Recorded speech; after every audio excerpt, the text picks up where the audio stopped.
สุดนี่สุดมันไปป่าสุดก่อนนี่นะขมอกติ๊กนะกินบ่วัดนะเป็นตี มันก็บ่มีเมียพูนมักไอ้จอมมัน วัดเนี่ยนั่นนะ อยู่แต่นำบ่เขาเอาค่อยฟังพอกันแท้นะบอก คนไทยเบา อยู่พี่มันบ่มีหรอกแต่ว่ามันมักผู้เบามัก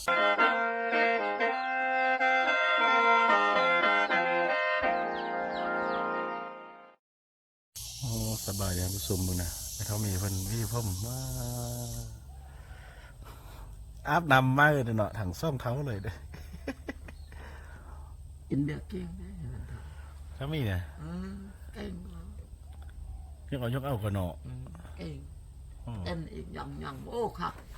บ่คักนั่นนี่คันมีเบาคูนมีแบบเบาเอกแถวม่วนคักโอ้ แห่งมั่วเดี๋ยวเนาะครับบ่มาเนาะ แม่นเลยเสียดายเขาบ่มาเขามานะครับ เข้ายังแบบบอกมาฮะ ไก่บางนู่นไปนำเขาบ่มาแต่ว่าไก่พูด เขาคานกลับไปอีกเนาะ เขาบ่รอนมาโอ้มันจุนีมาแล้วโอ้ม่วนครับ บอกมากินเบียร์กับบ่ยอมมาเนาะคานย่างไก่ว่าไปไก่แล้วเด้ แม่น มันเขาค่อยตูมมาอยู่ห้อยเมียงแท้หมอได้ ก็ชิมา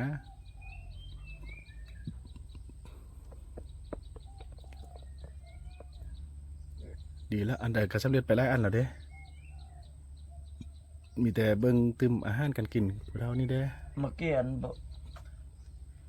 อันเสาติกกันโทรเจ้าสืบป่าบ่ได้แล้วขลมกันก็ลุยนี่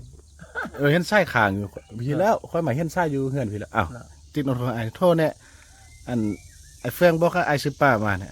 ไอ้บริหารโทรศัพท์ว่าขันนับไอ้ซีมาคนดูคนเนาะบอกจะอ้อมหอดพีแล้วหอดพีแล้วนะหอดเงินติ๊กพีแล้วจะได้ปลาดุกทีเนี่ย ปนินเขาว่าอยากกินปนิน ปลานินเทยน้ำปุ้ยผลเลย เดี๋ยวนี้ก็มี ใช่ผลจะอันเนี่ย หม้อนี่นะบอลมองทางเขาเข้านี่นะเขาค่ายวะ น้าอุ้มนะ อันในทางเขาจะเข้าบนติดป้ายเนาะจะใกล้ไปหั่นก็จวบเขาก็ค่าย ใกล้ไปทางนี้พี่ตีใกล้มาทางบนปั๊มมันสิวะ ใกล้มาพี่มาพี่มอทางเขาจะเข้านี่นะแคมจีนนี่นะใกล้แคมจีนไปหนึ่งเขาซื้อมันอยู่กองทางนี่ก่อนอยู่หั่นมันมีเงินตารางเดียวกันหั่น เขากับค่าย ค่ายวะปนินก็ค่าย เขามาค่ายพวกกินวันนี้เนาะพวกค่ายถ้าพวกแรงงานนี่เนาะ แม่นนะปนินแม่นตัวใหญ่ได้ปืน แม่ซื้อไข่มาให้ไข่กับขนมนิดนึงโอ้ทางยาโคตร ว่าละทางคุ้มนาโน คณะรู้จักมากกันอย่างสีบุบลีกหรอ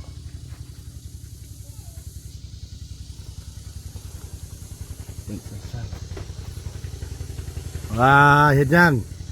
ไปยังมาบุมีตีนผู้บ่าวให้งานอยู่เทิงบุมีละตีอยู่ให้ละเนาะขึ้นว่าไปห้าผู้บ่าวเกิดไปห้าผู้บ่าวอยู่เทิงคนสะดอกบ่แม่นเนาะ วันนี้เนาะจะออกไปป่าเลยเนาะไปเด้อไปหรอ มันจะไปตีมืออื่นค่อยไปมีแรงเหรอคำเหรอหน่อยพี่เต็มคืนนึงก็เนาะ ไปว่าเบอร์ไปอยู่น้ำอาย นี่ก็ไปเชื่อคุณนุ่มก็ ไปซื้อขนมเงินไอ้ให้มาเศร้าเนี่ยซื้อแล้ว มาเชื่อ มาเดี๋ยวซื้อเถอะซื้อเงินนั้นไปซื้อเท่าไหร่ 2,000 หูบ่ละเงินนะปะเนี่ยได้บักไล่ก็20,000น่ะซื้อก็ได้ยันแต่บ่หูเงินเนี่ยเนาะไป ไปบ่ไอ้ไปส่งเอารถจักรไปไปบ่ บอกจะดูไปเป็นปะเป็นอันเป็นมีด้ามผู้บอกไปชื่อเนี่ยแม่งไปซื้อ บ่ไปซื้อจะไปยังขี่รถ ๆ ทางอ้วยมันก็เต้นปุ๊ดองดังถ้ามัน พึ่งทางไปซื้อมันก็ลงไปเจอมาอะไรขี่รถ เล่น จับก้นทำเครื่อง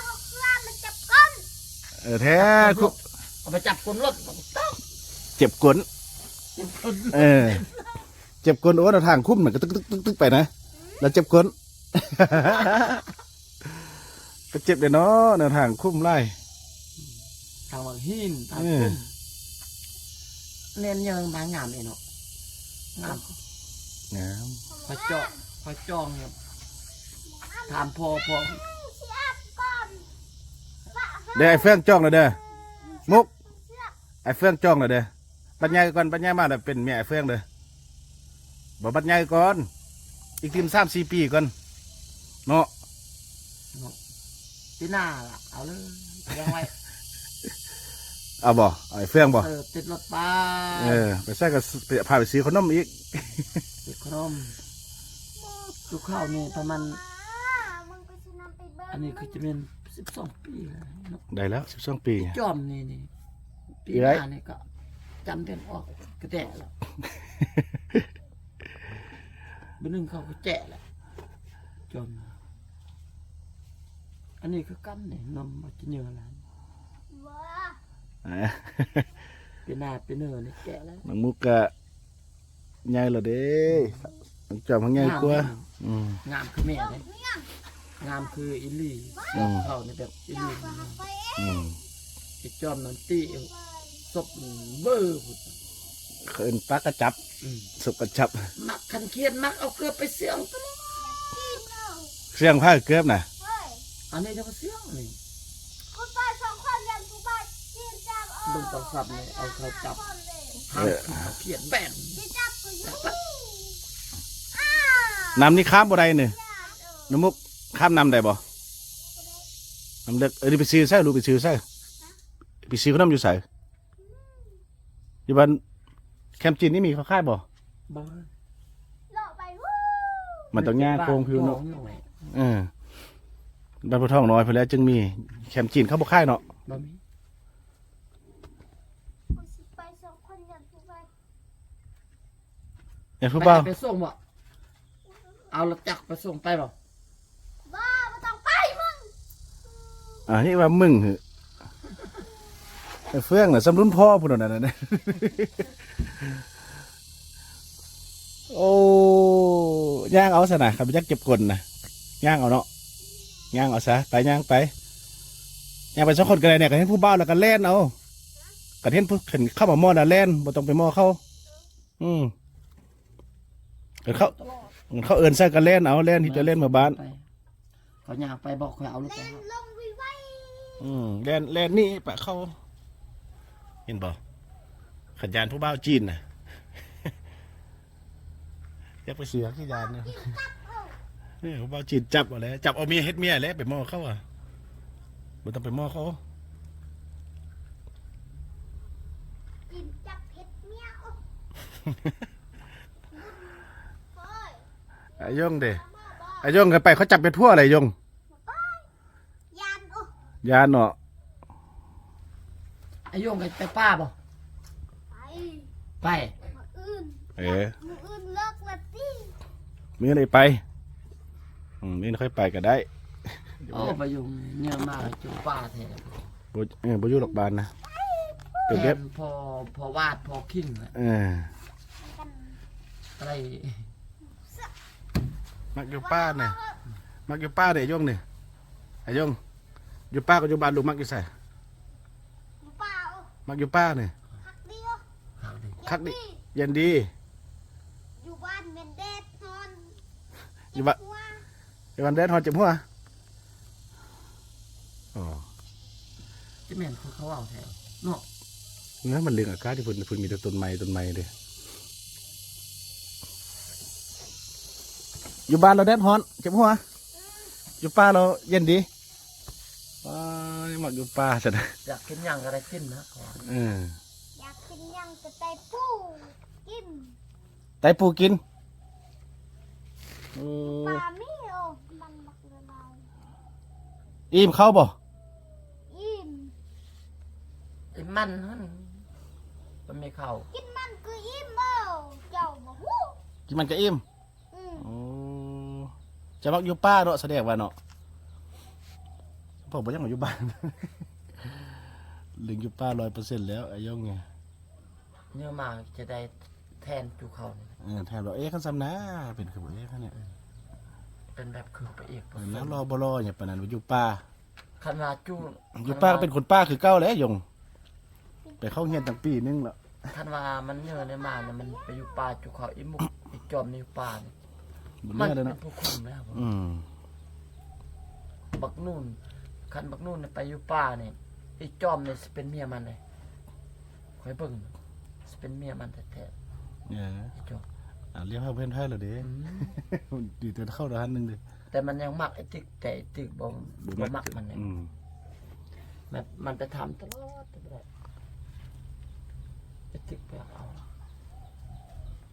แล้วเนี่ยมันเริ่มมักไอ้จอมแล้วคันอยู่ป่าน่ะไม่อยู่นำกันนั่นแหละ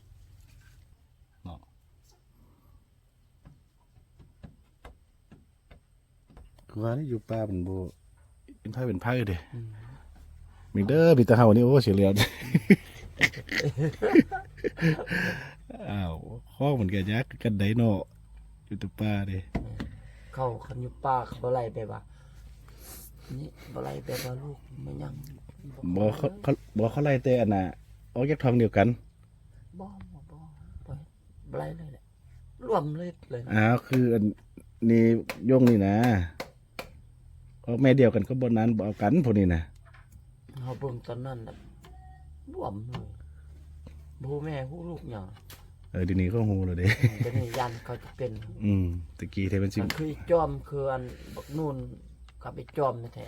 ได้นั่น ๆ น่ะ ได้เลยคืออีมุกนี่บางเทื่อก็จะบ่ได้ บ่ได้ จะบ่ได้ ถ้าบ่แม่นเอามาด้วยกันแล้วเขาเอาได้จังว่านี่เขาก็เว้าอยู่ตลอดคันคนละแม่แล้วแม่นเอาได้คันแม่ด้วยกันแล้วเอาบ่ได้นะโอ้ยังไก่เขายังแนวคิดคือเก่าอยู่ยากสิเปลี่ยนยากขนาดแหละเปลี่ยนใดก็มีแต่ลีนี้ มีนิลีนี่เปลี่ยนแถว ติ๊กนี่ก็ยังกลางครึ่งกลางๆอยู่ยังบ่ลอยเด้อติ๊กก็ได้ ค่อยก็ว่าไป มันอันนี้ก็ยังขึ้นฮอดป้าอยู่ดิประดับปุ่นึงก็ยังอยากไปอยู่ดิ อยากไปอะแปลว่ามันอยากไปอยู่นี่มัน เข้าบ่มีบ่อนเลาะบ่อนเที่ยวเห็นว่าน่ะบ่อนหา เขาว่าแล้วยังแต่ว่าผู้มันอยากพอวาดมันก็พอ ลักษณะ มันอยากไปอยู่นำเข้านะพอยังก็เบาอีกจอมนะ บาด วาดเนาะ แต่มันมีบักอันนี้ตีปลาอยู่แต่น้ำกันสุดนี่สุดมันไปปลาสุดก่อนนี่นะขมอก ติ๊กนะอยู่นำบ่วัดนะเป็นตี มันก็บ่มีเมียเลยพูนมักไอ้จอมมัน วาดเนี่ยนั่นน่ะ อยู่แต่น้ำบักอันนี้เขาเอาไปฟังพอกันแท้นะบอก คนไทยเว้า อยู่พี่มันบ่มีหรอกแต่ว่ามันมักผู้เบามักคนงามเนี่ยเขาบ่มักเด้อหนู เปลี่ยนมันเอาไปพุ่นปลาพุ่น มันจะบ่มักคนลาวอีกตึมคนใดคนลาวแต่เป็นคนงามกันนะ มีคนเอาเนี่ยเขาเอาคนอยู่เนินเนี่ยมันดีกว่า มันได้เสื้อเขาคนอยู่นอกนี่เขาเบิ่งแต่ว่าเขาบ่มักเป็นขี้คร้านนอนต้นเนาะบ่ไปเฮ็ดให้เฮ็ดสวนสูบยาเก้งเขาก็บ่มัก แม่นแล้ว สมน้อยได้คนเขาจะคนบ่ได้เอาใจเนี่ยเอาบ่ได้ เป็นเสาหมากเขาหนึงก็กิน เครื่องคองให้เป็นอย่างตัวแรงเบิดเลยเขาก็บ่เอาเด้ โอ้ แต่คน คนลาวเฮามันต้องผู้หญิงต้องมันหาอยู่หากินแต่งอยู่ครัวกินเฮ็ดนั่นเฮ็ดนี้ซั่นแหละ เฮ็ดให้เฮ็ดสวนเนาะ อันนี้นั่งกินนอนกินสิ โอ้ คนลาวก็บ่เอาหรอก แจ้ให้เขาแจ้อยู่ สิเอาได้ยาก แต่เอาแจ้เองซุมือเลยคันเอาจุกบักคูนนี่บ่แม่นเต้อายนะ เขาก็สิเป็นคือกันนั่นแหละจึงเอายุ่มกันได้สมพอเขาบ่จะออกมาแหละแต่ที่ว่าเดี๋ยวนี้แค้นแล้วโอ้มันเท่ามีแต่งในอีกหรอกโอ้เท่าใดพูดน่ะโอ้เอานำห้าแล้ว งามเลยไหมเท่ามีเฮ็ดงามแท้เฮ็ดงามแท้แต่งหน้าแล้วงามโอ้ผู้งามเลยโอ้วันนี้เพื่อนก็ไปอาบน้ำมาเมิดเนาะ เอาหน้ามาเด้หน้ามาแปดน้ ยันเม่นเลยเท่าเฟซก็ไปอาบน้ำคุณน่ะนอนแล้วส้นใหญ่ยังแล้วคุณ ำเขาเงินอันประทาจันทร์มันนอนมาขึ้นก็นอนมาขึ้นมาเว้นนอนมาเว้นน้ำหน้าตาสะดึมมาหลอด ยังว่า บ่มีเจ็บรถเป็น เราก็บอกห้องเลยเด้ บ่ นอนในห้องเขาเนี่ย ยกเว้นกินข้าวก็ไปท้าย อืม มากก็นอนแล้วไอ้แหละเมื่อคืนก็นอนจ้าม10 โมงลูก บ่มี เมื่อเว้นก็นอนมึง ก็มีแต่นอนกับกินแล้วก็ แม่น ไปท้ายซื้อๆแล้วบ่มีอย่างอื่นเลยเด้อ แม่นแหละ เอาบ่ได้ห่วงหยังนะเขาเจ้านะชีวิตนี้ อยากกินข้าวพี่พูด เออ ส่งให้ ขนาดไปห้าก็กินบ่ห้าแล้วก็แล้ว นี่ก็ได้ ได้ให้ซุมือเลยจุกเอาครับบอกบางเทื่อเอาคั่วพุ่นเอาส่งมากิน อืม กันเอาไปได้คั่วแล้วก็เป็นมากินแล้วไปเช้าพี่เนี่ยบางนู่นกับบางกุลังคั่วกินหรอกบางนู่นนี่นะคันพ่อไปอยู่นี่บ่ได้เฮาอยู่นี่มันแต่เฮาบ่ได้คั่ว เขาก็บ่ เดี๋ยว สร้าง นี้เฮาไปอยู่นี่ เขาก็บ่ลึงแต่งกินแต่งหยังแหน่บ่สร้างเฮ็ดเด้ฮอดยามมีก็ไปมีอันใดก็คิดอันนั้นบ่มีแล้วก็แล้วซื่อยังเป็นวิธีเก่าอยู่นะต่างแต่มาอยู่เฮือนบนไม้ซื่อๆนี่นะ แต่พฤติกรรมนี่คือเก่าอยู่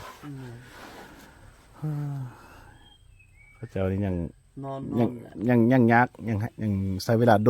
นล่าสมควรแหละ นี่เขาบอกไปซอยบักมันหน่อยในทางอันนี้นะ อืม ทางนี้ไปอะไรเงินให้ก็เนี่ยเอาต้นแรงเท่าไร100,000บอก อืม เอาให้นะทางมันหมดอันนี้เอาไปบัตรบ่มีเงินนะมัน อยากสูบยาบ่มียาสูบทางซ้ำนี่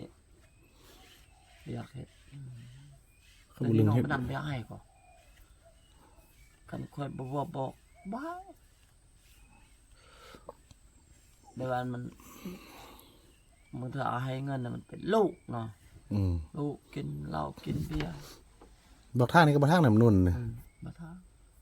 เนี่ยหลายคนก็บอกว่ายังบ่จางเพอตัวเรื่องเฮ็ดฟักยาโอ้ยตามผู้ชมจะก็ยักจางสุดแหละใจหลักๆไอ้มันต้นต่ออย่างเขาเจ้าเขาเลยเฮ็ดน่ะแต่มัน แม่นแหละ เขาเจ้าบ่เฮ็ดเดี๋ยวนี้นี่นะเนาะ จริงๆเขาอยากได้คนเฮาเนี่ยมา เอ เฮ็ด อ นะ มาฟักนำซุมือเลยเฮ็ดแล้วก็เอาเงินให้เขาลายมือ200,000ให้กัน อันนี้ยังเขาบ่ฟักดามบุตรนี่ก็เศร้าละมันก็บ่ทันได้ยังโอ้ก็เลยบ่ได้จ้างได้ยังสำแหละ นะ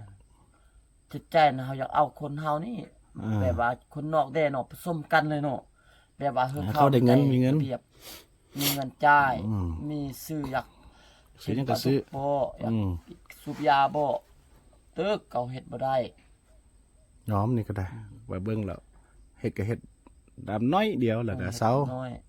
เขาเฮ็ดน้อยเฮาก็ให้น้อยสมมุติเฮ็ด อืม เฮ็ดเครื่องมือเฮาก็ให้150,000 อืม ให้100,000 ลายบ่ดีเดี๋ยวนี้สิบ่เฮ็ดซ้ำเลยซ้ำ เฮ็ดเล นะ ยเดี๋ยวนี้ล่ะ ตะกี้ยังว่า แต่เก่ายังเฮ็ดโอ้ อืม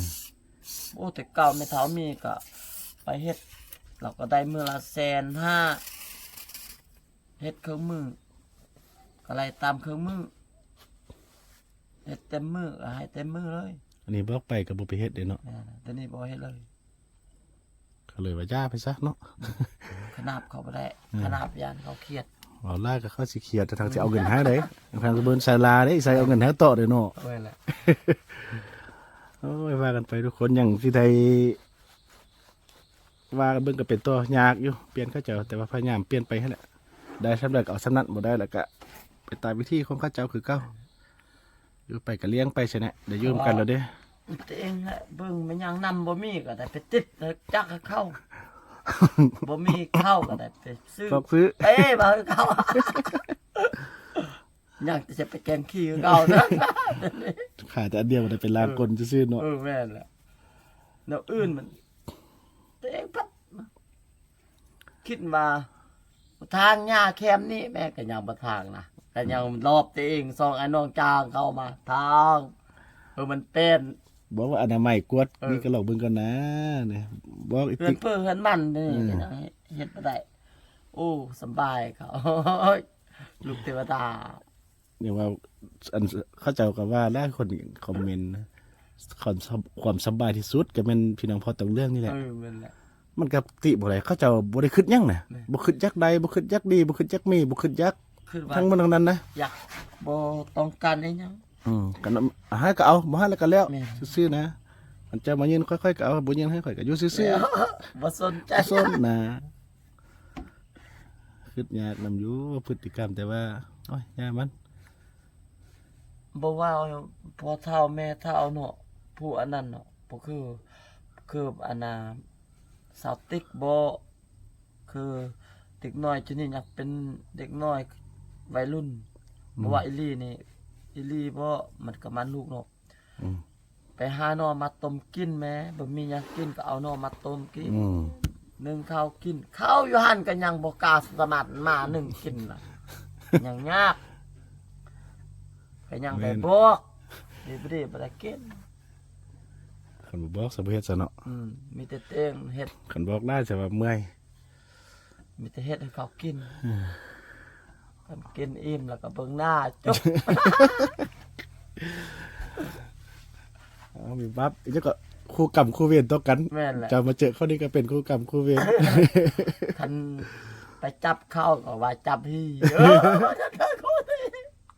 โอ้ อ่ะเนาะทุกคนลากันไปคลิปนี้สบายดี